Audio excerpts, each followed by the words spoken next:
This is the lecture for Wednesday, the 21st of April, 2021, for European history. We begin with something that's big for those of us who are on campus, and maybe for those of you who are not, because it is the day of freedom! In all seriousness, what I mean by that is freedom, including the freedom not to wear masks here on campus, or the freedom to wear masks. I believe in freedom. I believe that the price of freedom is courage. You can't really behave in a free fashion if you're constantly afraid of what people will think or what will happen to you as a result of your choices. A free society is not a society without risks. So whether your free choice is to keep wearing a mask or not, good. Make a choice that suits you. Make a choice that suits your conscience, your sense of how the world works. And I recommend this. No one knows what's inside the heart of another person. No one knows what another person is going through. You cannot judge the person on the basis of outward things. Ancient people used to believe that the favor of God could be measured by how much good fortune they had in their lives. What that inevitably led to was that rich people and people who are comfortable are blessed, and poor people and people who are not well off are cursed. Think about that, and think about where that thinking goes. It goes to the kind of thinking that in Hinduism led to the untouchables, people who are born to be scum in a society that had no compassion or mercy for them, because if they didn't have a dirty soul, they would not have been born and untouchable in the first place. You cannot know a person's character on the basis of what they wear. So, for those of you who have made this choice, which is all of you, whether the choice is to continue masking or not, please try in your heart to assume that the person's choice is rooted in wisdom and understanding of their own circumstances, and is therefore worthy of respect, at least worthy of toleration. So don't be a male body part to one another over this, if you can possibly help. There, that's my wisdom for the day. Not that there's anything wrong with it, it's just, forget it. It's a colloquialism. So, where we've been is people who absolutely disagree with everything I just said. The Fascisti. In Italy, Jesse. Okay. It's going to take me a while to get to know you without masks now.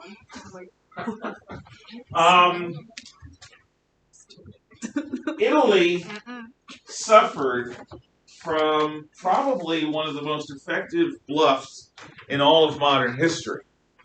The fascist march on Rome was an attempt to convince the Romans that, or the Italian government, that the march was inevitable and that its success would only be thwarted by civil war. So, when the march on Rome occurred, the Italian government blinked, gave in, ran away, with the result being that the King of Italy, Vittorio Emanuele, allowed, encouraged Mussolini, who was the head of the black-shirted fascists, to form a new government. So, what kind of government does Il Duce establish? What policies does he set up? First of all, there's something you really need to comprehend. Fascists in Italy, phalangists in Spain, and many founding National Socialists in Germany took the socialist part of their name very seriously, with the result being that there was going to be an effort to, at the very least, mitigate the extreme results of free market capitalism and possibly more. Positively establish a society where all members are treated well and have a basic minimum standard of living. In Italy, this is achieved by Mussolini's Corporative State. Now, the Corporative State is an attempt to establish fascist councils in all industries and in all communities throughout Italy.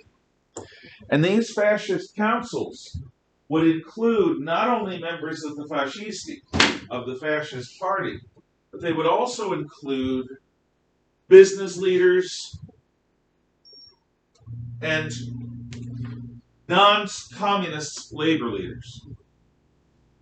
And these business and labor leaders would collaborate with one another.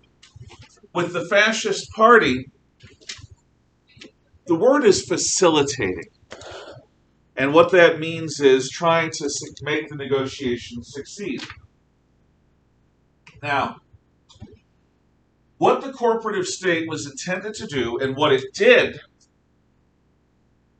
were to allow negotiations that would improve some working conditions, that would establish some social welfare programs, but that would not eliminate the hierarchy within Italian society.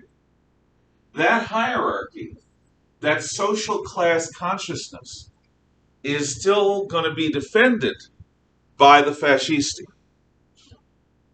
But everyone will have a minimum good result.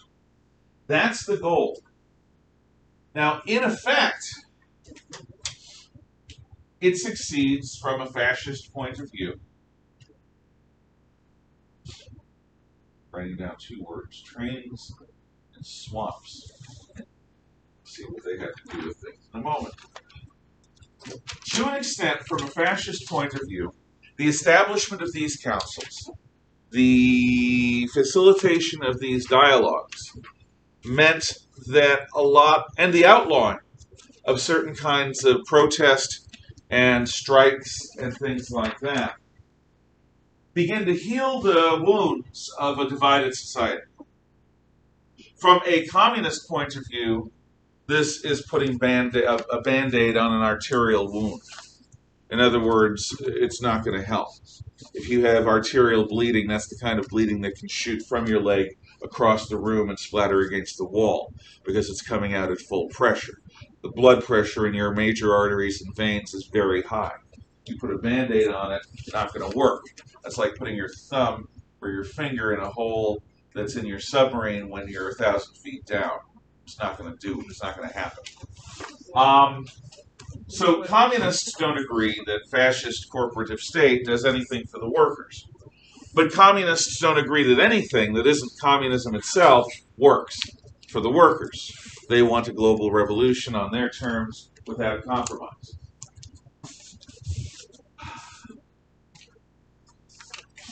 Many business leaders find it frustrating.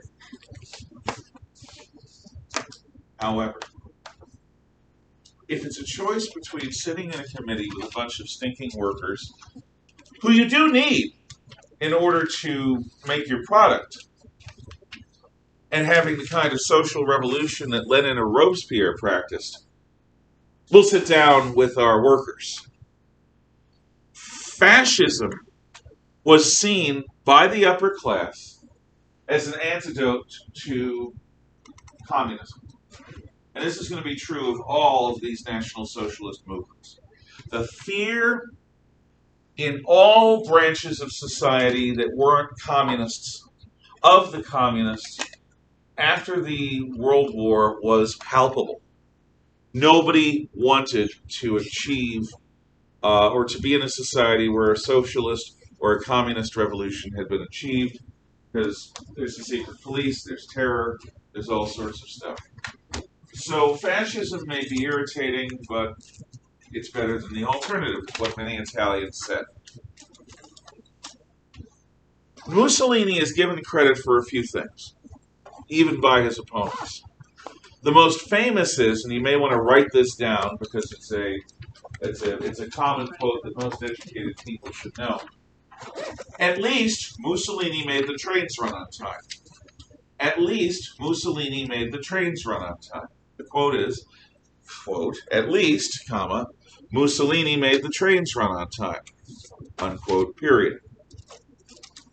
What this means is that, like many Mediterranean societies, Italia, especially south of Rome, had a mañana mentality.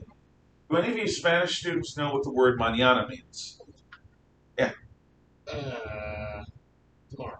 Basically, the most common English translation for mañana, M-A-N with a tilde over it, A-N-A, is tomorrow. But that isn't exactly what it always means in parlance. Mañana is sometime in the indefinite future. So you're playing a video game, or you're talking with your friends, or you're texting, or whatever, and it's time to take out the trash, your parents say. And you say, mañana. Now, my mom would never have put up with that. A, because she spoke Spanish, and B, because she knew fully well what mañana meant. Mañana means when I get around to it. Not good enough in most cases. When parents want the trash taken out, they want it taken out immediately. So, not mañana, but inmediatamente. Mañana is an attitude that exists in the Mediterranean world and throughout much of Latin America. It also exists in Ireland, traditionally. And what it is a sense that life's too important to let yourself get bogged down in details like, am I on time for work? Is the train I'm operating going to arrive on schedule? Don't bring me down with all this corporate nonsense, dude. Just flow. Let it flow. Mañana. It'll happen eventually. Will the train get here in time for you to make your connection? No. But it'll get here, and you'll get farther down the track, and you'll get to spend the night in a hotel and visit a new town at your junction point, and then you can get your connection tomorrow. Mañana. In that case, it'll be tomorrow. So in Italy, like in Ireland, like in other places around the Mediterranean, one of the things that happened, which would never happen in Germany unless explosions occurred or meteor strikes happened or Allied bombing interfered, is that the trains never ran on time. You expected them to be late. You just expected inefficiency. Mussolini changed all that. And he changed all that through the Corporative State. There were councils, and these councils made sure that railroad workers got a decent living, and that railroad workers understood that if trains were late without good reason, people were going to get fired or they were going to get sent to prison.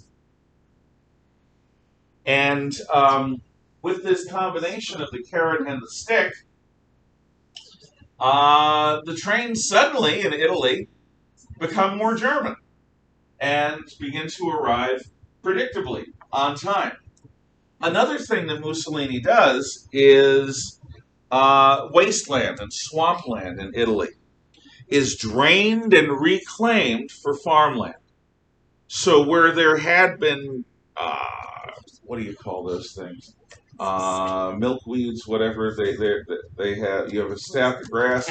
Cattails. Yeah, it looks like sort of a fried hot dog on top. Where there had been cattails and toads and froggies and newts, there was now dry fields with wheat growing. Wheat for pasta, wheat for bread, wheat for other parts of Italian food.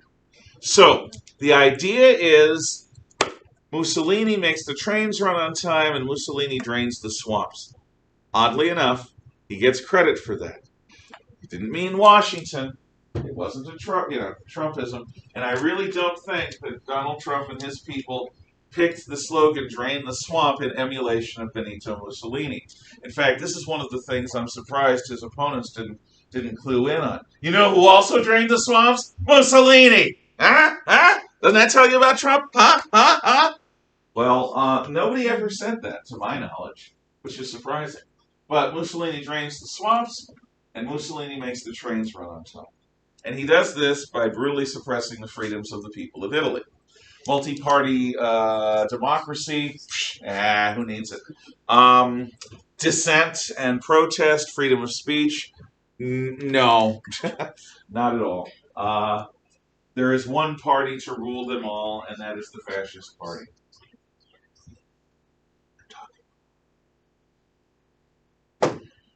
The other thing that Mussolini does that earns him a lot of credit is the Lateran Accords. Since the unification of Italy in 1870-71, with Rome as its capital,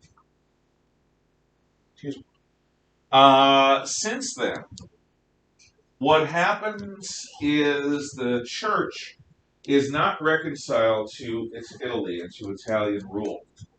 And what that means is that the Pope still calls himself the prisoner of the Vatican, which means that he is a prisoner in the papal palace in the papal neighborhood on the top of Vatican Hill. Mussolini engages the Roman Catholic leadership with a series of negotiations. And I believe these negotiations are concluded on the Lateran Hill of Rome. So these Lateran Accords are a way by which peace, genuine peace, and not merely a ceasefire, can occur between the Roman Catholic Church and the government of the Kingdom of Italy. And the terms are these. The popes land on Vatican Hill and beyond Vatican Hill at places like Castel Gandolfo are to be recognized as the Pope's state under international law. They are not Italian. They are not part of Italy. The Italian government has no jurisdiction, nor authority, nor does it want any, over church land. Number two, since the papal lands are so small, basically they comprise a few city blocks. It's one of the smallest places, I think it is geographically, the smallest independent nation on the planet.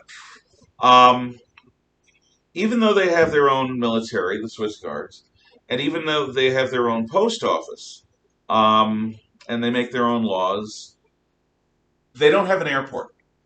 They don't have a seaport. They don't have roads. So the government of Italy will honor Vatican passports and will not interfere with travelers coming to and from the Vatican. Now, during times like World War II, this was messed with a bit.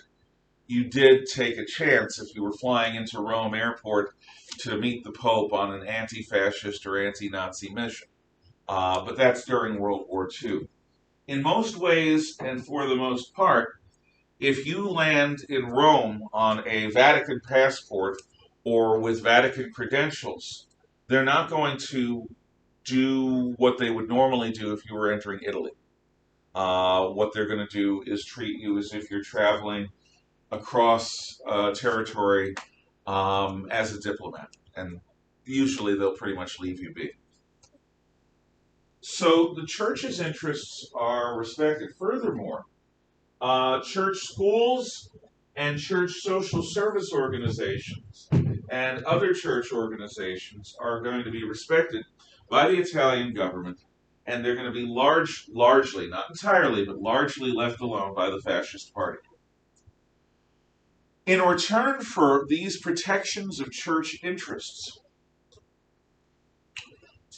the church will stop calling itself the Pope will stop calling himself the prisoner of the Vatican, and the church will start reconciling itself to the reality that Italy is a kingdom ruled by a government in Rome, and that the Vatican is the only part of the old papal state still left.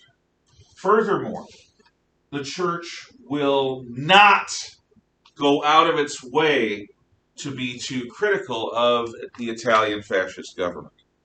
There are things the churchmen will speak about from the pulpit, but that this will be a limited thing. And if individual churchmen don't go along with this, The Italian government will be able to petition the Vatican to get them transferred out of Italy or out of whatever position they're in that allows them to decry against fascism from the pulpit within Italy, within an Italian church. These agreements are still in effect. So Mussolini's treaty with the Vatican does bring peace, genuine peace, between Italy and the Roman Catholic Church. And in a country that was so Catholic as Italy, that's not nothing. That's a pretty big deal. One of the strange things is that during the 1920s, Mussolini was largely thought of as, by the outside world, as sort of a buffoon. However, when the Great Depression hits the Western world and the rest of the world in 1929 and 1930, and throughout the worst depths of the Great Depression, when countries like the United States have 1/4 of its workforce unemployed with no welfare, that's one worker in four. That's more than one family in four, because not all workers are married. With basically living from soup kitchen meal to soup kitchen meal, maybe living in a Hooverville, which is a slum named after the American president who was unfortunate enough to be president when the stock market crash occurred. In Germany, it was worse. In Italy, in Italy, it wasn't as bad because of the corporative state. Mussolini was able to intervene in such a way that the people in the wider world looked at Italy and saw that it was not suffering so much from the effects of the Great Depression, that there were social service nets, safety nets, available to people that would keep them from starving and dying alone in the streets, which is something we didn't have at that point, which is something a lot of free countries didn't have at that point. Mussolini was seen to be the champion of the third way. And what the third way is, writing all sorts of things down. By the way, if I am writing it down, it may not be a bad idea for you to write it down. Well, what do you think the first way would be? That's our system of free market capitalism, our system of representative republic, Britain's system of constitutional monarchy. Basically, the Anglo-Saxon world's political freedom and economic free market. That's the first way. The second way is communism. A revolutionary party takes over the state and forcibly redistributes wealth and manages all resources in the name of the collective. Mussolini's third way preserves many elements of a free society and a free market. You still have money, you still have property, you still can rise up in the world. There are basic social services for the poor. The government does intervene to prevent too much hardship from happening. Mussolini, to a lot of desperate people in America and Britain, seems to be a champion of a viable third path forward, a path that doesn't include the economic ups and downs of the free market, nor does it include the violent horror shows of the communist world. A lot of the violence of Italy is not known at this point. And the Italians are not efficient enough to be as dangerous as the Germans or the Russians when it comes to totalitarianism. They're just not. So, in a place like Rockefeller Center in New York City, which is built and is used as the headquarters to this day of NBC television, Rockefeller Center, which is a basis for many media and broadcast outlets. It's got a beautiful skating rink, Rockefeller Plaza. It's this beautiful set of Art Deco skyscrapers all built in concert with one another over a city block or two. The Rockefeller Center has a lot of art. And a lot of that art would surprise you. For example, there is a painting of Red Army soldiers from the Russian Civil War with their conical hats and their big red stars, with Lenin and Trotsky leading the way towards a worker's paradise. That was one of the pieces of art commissioned in this Temple of Capitalism. Another has Mussolini leading a crowd of people on a horse, looking proud and heroic, as if Mussolini possessed the wisdom to lead people out of misery and suffering. This is in the United States, in New York City. So there were a lot of people during the heights of the Depression that gave not only communism credence, but they gave fascism credence. That reminds me, my cousin went to college, graduated this year, but in his freshman year, he had a friend who was an art major, and he was doing a painting for his final exam. He was doing a painting of Napoleon because they were studying paintings around that era. Yeah, and Jacques-Louis David. Yeah, so he showed my cousin the painting, and he painted my cousin like my cousin's face on Napoleon. So it looked like really good. It was surprisingly accurate.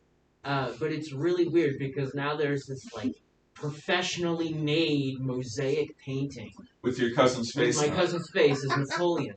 Oh, if you ever had a snapshot of that and wanted to send it to me on email, I'd love to see it. Right. That sounds like something worth seeing. I don't know your cousin, but I just think that's funny. I think that's sharp. How old was your cousin? Was he a kid or was he older? Like early 20s. Well, that could work. It did.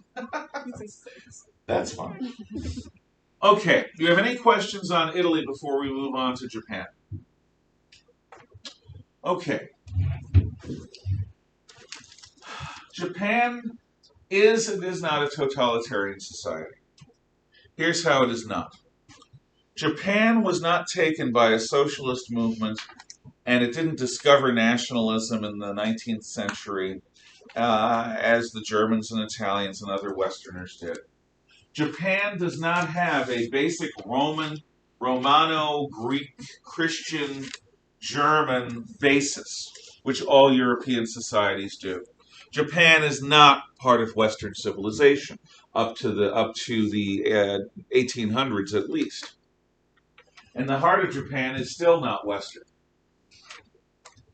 Now, that means that what is going to happen and what does happen in Japan, in some fashion, is similar to what happens in Fascist Italy and Communist Russia and Nazi Germany, but in some ways it has absolutely nothing to do with that. When Commodore Perry, with the American Battle Squadron, steams into Tokyo Bay in 1854 or 1853, Japan, as a nation, collectively realizes that they have failed. Their job as a people is to serve and protect the living God Emperor, and to serve and protect and inhabit the land of the living gods. Nihon, sunrise land, is the land of the living gods. The Kojiki, the Shinto scripture, tells the Japanese why their land and their people are different from all others. The Japanese arrived in the first millennium BC to Japan under the legendary emperor Jimmu Tenno, who is a lineal descendant of Amaterasu Mikami, goddess of the sun. Jimmu Tenno and the Proto-Japanese drive the Ainu, the people who had inhabited Japan, who are actually Caucasoid people, they look a bit like Russians, up to the island of Hokkaido, which is the northernmost island of Japan, where they still live in a sort of backward Indian reservation fashion. The Japanese were not particularly kind to the Ainu.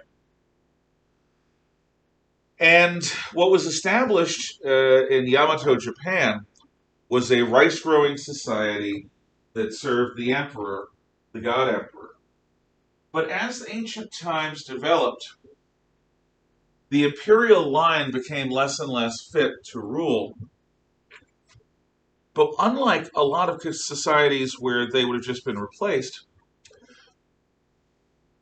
they are preserved as reigning monarchs that don't rule. The emperor reigns. A bit like a Chinese emperor, the emperor's purpose in Japanese society is to observe the unobservable realm of the gods and elemental powers. Meanwhile, a new type of Japanese leader takes hold in the Middle Ages called the shogun, which is the military governor. We talked about this when we led up to the 19th century. Throughout the 1500s, foreign influences brought muskets to warfare in Japan, and Japan had a series of increasingly dangerous or damaging civil wars. Three great dictators, Nobunaga, Hideyoshi, and Tokugawa Ieyasu, end up taking over Japan successively in the 1500s. At the 1600 Battle of Sekigahara, Tokugawa Ieyasu wins and establishes the Tokugawa shogunate, which rules Japan from 1600 until the middle of the 19th century, the middle of the 1800s. The emperor is preserved in a symbolic role, but he is the heart of Japan. When the Americans come and the other foreigners begin to come, and this is all a reminder, the Japanese leadership and people make the opposite choice that the leadership of China makes. The leadership and most people of China respond to the foreigners, the foreign devils, with a xenophobic reaction. We are better than these round-eyed barbarians. We want nothing to do with them. We will ignore them. Nom, nom, nom, nom, nom, nom, nom. If that worked, ostriches would be the dominant life form on the planet. But it doesn't work. When an ostrich takes its sensory organs and places them in a hole and says, I'm safe here in this hole, meanwhile their body is just waiting to be bitten on, they're not helping their survival. Unfortunately for China, it is crippled by this choice, and for a century, from the 1840s to the 1940s, it basically is spanked around by any foreign power who wants to, including the Japanese. And then its solution is communism. Not a great solution. The Japanese response, if you'll recall, is to become more Western than the Westerners. In the middle 19th century, the Emperor Meiji becomes the symbol of a resurgent Imperial Japan. The shoguns are overthrown. Japan establishes a British-style constitutional monarchy in structure, but the emperor has a much stronger role than the King of England. The Prussian and later Germans are given control over shaping Japan's army, and the British and Americans, or the British are given control over the Navy and the production of a Japanese Navy, and largely Americans are brought in to help set up Japanese industry. What they want is the best of the foreign world because they want to become more Western than the Westerners. In a bare 30 years, the Japanese begin victimizing China. In the 1894 Sino-Japanese War, the Japanese defeat China and push the Chinese back from Korea and the Lateran Peninsula between Korea and Manchuria, and they seem to be moving north. They get to keep Korea, but the Russians intervene and prevent them from taking anything north of Korea. Instead, the Russians take the lands in the Lateran Peninsula, build the city of Port Arthur, and Japan feels hemmed in. In 1904, 10 years later, the Russo-Japanese War is fought, in which the Japanese are the first Asiatic power since Genghis Khan to overcome a modern European army. The Japanese military is superior to the Russians at that point. The Russian army isn't as modern as the Japanese. The Russian navy isn't as modern as the Japanese. At the decisive Battle of Tsushima, Admiral Togo of the Japanese does to the Russians what Admiral Nelson did to the Franco-Spanish fleet at Trafalgar, completely destroys it. and defeats it, with the result being that Japan is one of the colonial powers, one of the great powers, and is the only great power that is not European or Western. The United States is also a great power, but we are Western. The Japanese are absolutely Eastern, but they use Western ways. How does Japan pull this off? Well, the Japanese people, because of their sense of the emperor and their sense that the world is filled with kami, K-A-M-I, divine spirits, because of the role of Shinto in their lives, as a people are able to bend and turn in history like no other people on earth, including the Germans. The Japanese, with the Tokugawa, become absolutely insular. With the arrival of Commodore Perry, within 20 years, they completely transform their society, and they take a right turn. After World War II, they take another turn. The entire nation pivots on a dime, because the entire nation is composed of people who, from earliest times, are taught we are a people. Together, we need one another. Together. We live in a place that has tidal waves, earthquakes, volcanoes, fires, flash floods, and famine. If we don't live harmoniously with one another, nature will kill us. The reason that the land is awake, filled with so many gods and kami and divine spirits, is because the land is active. The land is an active participant. There's a reason why every mountain is called San.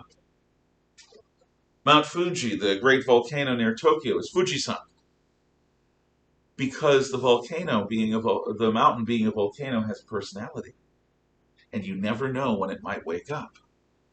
The Japanese people are taught from a young age to conform. Not in a harsh, you will submit way, the way Westerners would, but in a way that is absolutely natural. It's natural for us to work together. It's natural for us to be harmonized. Don't be fat. The term fat shaming, I guess, is current. Well, in Japan, it's as if they invented it. People will be merciless to you if you have extra weight.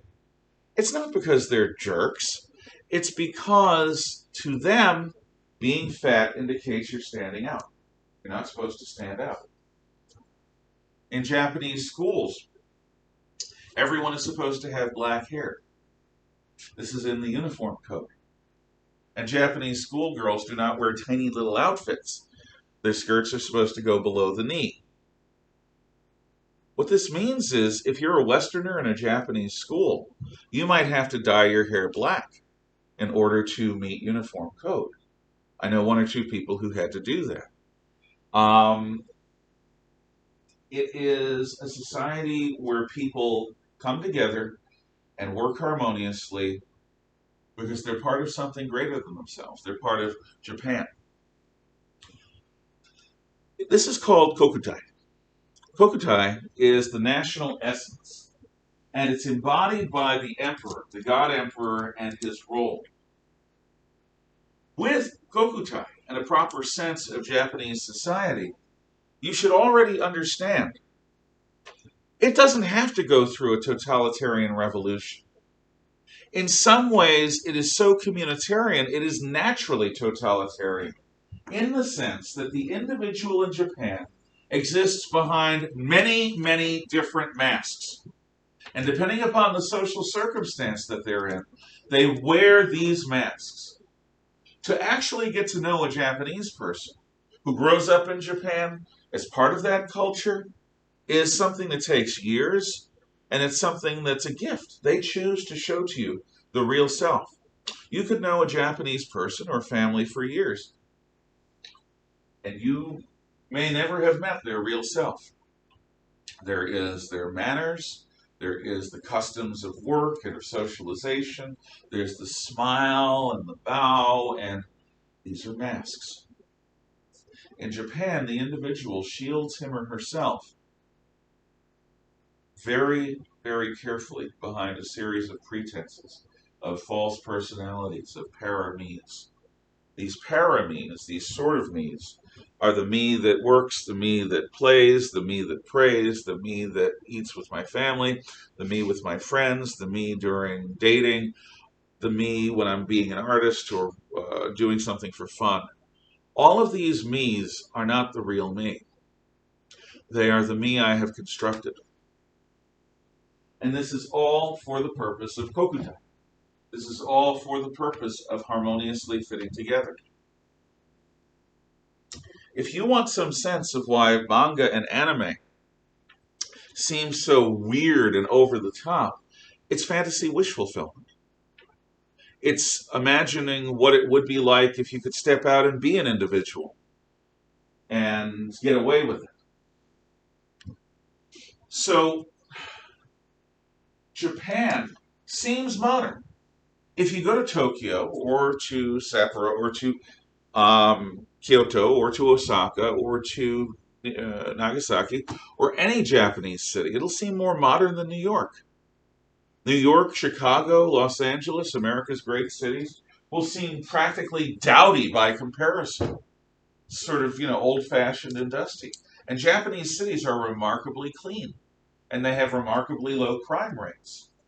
And the reason is this sense of kokutai, the sense of the essence of the nation, that we're all part of something that's divine, that's greater than us. So, in this spirit, the God Emperor in the late 1800s, the Emperor Meiji, who is at the heart of the Meiji Restoration, which is the establishment of a modern Western-style government over Japan, which is going to allow Japan to be more Western than the Westerners, which is going to allow Japan to be a great power, which is going to protect and serve the God Emperor and do the national duty. How do you structure schools in order to do this? So I'm going to read to you, and you can read with me this thing that I handed out today, which is the Emperor Meiji's Imperial Rescript on Education, which will give you an idea of how this works. I'll read to you the whole thing, including the introduction. Following the Meiji Restoration of 1868, the Japanese government sought to solidify its position in a climate of increasing westernization, especially in the field of education. The challenge is, how do we keep our essential Japaneseness while at the same time training our students to be westernized in terms of their skills? The Imperial Rescript on Education was signed by the Emperor Meiji on the 30th October 1890. It was distributed to every school in the Japanese Empire, along with a portrait of the Emperor. The Rescript published traditional ideas of Confucianism, and in many ways, yes, Confucian ideas were imported to Japan, in many ways contributed to the rise of militarism during the 1930s and 40s. Here is the text. Okay, thus speaks the Emperor Meiji. Know ye our subjects. Our imperial ancestors have founded our empire on a basis broad and everlasting, and have deeply and firmly implanted virtue. Our subjects, ever united in loyalty and filial piety, have from generation to generation illustrated the beauty thereof. This is the glory of the fundamental character of our empire, and herein lies the source of our education. Ye, our subjects, be filial to your parents, affectionate to your brothers and sisters, as husbands and wives be harmonious, as friends true. Bear yourselves in modesty and moderation. Extend your benevolence to all, pursue learning and cultivate arts, and thereby develop intellectual faculties and perfect moral powers. Furthermore, advance public good and promote common interests. Always respect the Constitution and observe the laws. Should emergency arrive, offer yourself courageously to the state, and thus guard and maintain the prosperity of our imperial throne, coeval with the heaven and the earth. So shall ye not only be our good and faithful subjects, but render illustrious the best traditions of your forefathers. The way here set forth is indeed the teaching bequeathed by our imperial ancestors, to be observed alike by their descendants and the subjects, infallible, for all ages and true in all places. It is our wish to lay it to heart in all reverence in common with you, our subjects, that we may thus attain to the same virtue. In Japan, as universal public education is being adopted, it has to be adopted in a way that is going to foster both westernization from a foundation of Kokutai, the national essence, including the living emperor, God emperor, including the land of the living gods, including the sense of harmony and the sense of conformity. Be moral, be just, be worthy of your place as a Japanese. Being Japanese is not easy, it's very difficult. It's something you have to live up to. And there's a reason why Japan has a suicide forest. And there's a reason why harikiri and seppuku are enshrined. And we're going to talk about all of that next time. Because it's not easy to live up to this. And not everyone can. And for better or worse, one of the answers to that national sense of itself is, if you can't live up, the way you retain your honor is to absent yourself from this world. So, we will talk further about Japan next time. Any questions, comments, thoughts? Seeing none, thank you for your attention, and leave it there. Mr. Tenorio. Yes? One Is this a time- question for the class? No, it's Okay. just like a